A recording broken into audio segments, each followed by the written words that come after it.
நண்பர்களே, நான் வந்து இன்னைக்கு வந்து உங்களுக்கு ஒரு கதை சொல்ல போறேன். அந்த கதைய கேட்டு நல்லா ஷேர் பண்ணுங்க, சப்ஸ்கிரைப் பண்ணுங்க, என்ஜாய் பண்ணுங்க. வாங்க கதைக்குள்ள போயிடலாம்.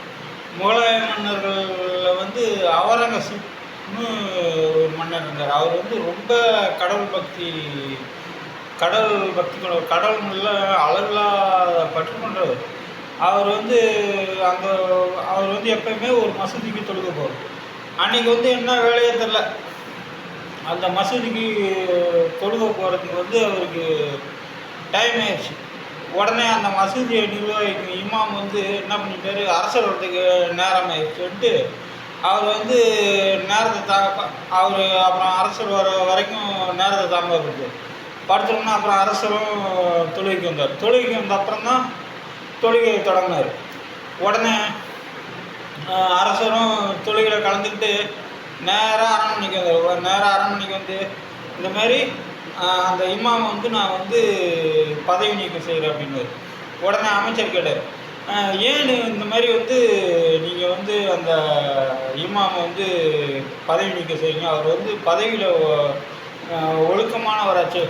இல்லை, அவர் வந்து தேவையில்லை, நான் வரேன்ட்டு அவர் வந்து இறைவனுக்காக தொழுகையை வந்து தள்ளி போட்டார். அதனால வந்து நான் வந்து அவரை வந்து பதவி நீக்கம் செய்கிறேன். நான் வந்து சிறிது காலம் இந்த பூவுலகில் இருக்க இந்த சிறிய பகுதியை ஆட்சி செய்கிறோம். ஆனால் இறைவன் வந்து என்றென்றும் இந்த அகில உலகத்தையும் ஆட்சி செய்கிறார்.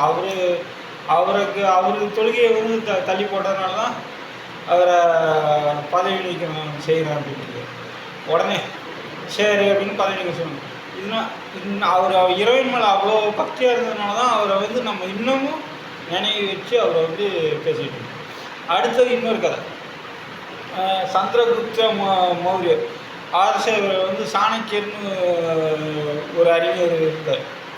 அவர் வந்து அர்த்தசாஸ்திரம் என்ற ஒரு அரசியல் நூலையே நமக்கு வந்து தந்துட்டு போனார்.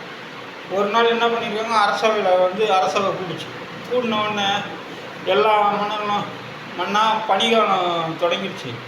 நம்ம நாட்டில் வந்து குளிர் அதிகமாகி போச்சு. ஏழைகளுக்கெல்லாம் குளிருது. அதனால் வந்து நம்ம வந்து என்ன பண்ணணும், ஏழைகளுக்கு வந்து கம்பளி போர்வை வழங்கணும் அப்படின்றது. உடனே சரி கம்பளி போர்வை வாங்கி நம்ம சாணக்கியர் வீட்டில் வந்து இறக்கி வச்சுருங்க அப்படின்றது.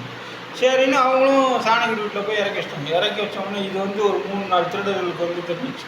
இந்த மாதிரி கம்பளி போர்வை வந்து சாணக்கியர் வீட்டில் போய் இறங்கிடுச்சு. நம்ம வந்து நைட்டில் போயிட்டு அந்த கம்பளி பொருள்லாம் திருடிட்டா நம்மளுக்கு பல லட்ச கணக்கான பணம் கிடைக்கும் அப்படின்ட்டு அவங்க திட்டம் போட்டு நைட்டில் நேராக சாணக்கியர் வீட்டுக்கு வந்துருக்காங்க. சாணக்கியர் வீட்டை பார்த்தா அவர் ஆடம்பரமே இல்லாமல் செல்வன், என்னடா இவ்வளோ பெரிய அமைச்சர் அறிவாளி அவர் இந்த மாதிரி ஒரு வீட்டில் வசிக்கிறாருன்ட்டு வந்து அவர் வீட்டுக்குள்ளே வந்து பார்த்தா அவரும் அவர் அம்மாவும் ஒரு கிழிஞ்சி போன கம்பளி போர்வை எடுத்து போத்திக்கிட்டு தூங்கிட்டு இருக்காங்க. உடனே திருடங்களுக்கு ரொம்ப ஆச்சரியமாக போச்சு. உடனே அவரை போய் எழுப்பியிருக்காங்க, ஐயா எந்திரிங்க ஐயான்னு. அவர் எந்திரிச்சோன்னு அவர் பஞ்சு என்னடா திருடங்க, இல்லை இவ்வளோ போர்வை இருக்குது, ஆனால் நீங்கள் வந்து என்னென்னா ஒரு கிழிஞ்சி போன கம்பளியும் போர்வையும் இது போட்டு தூங்குறீங்களா அப்படின்ட்டு.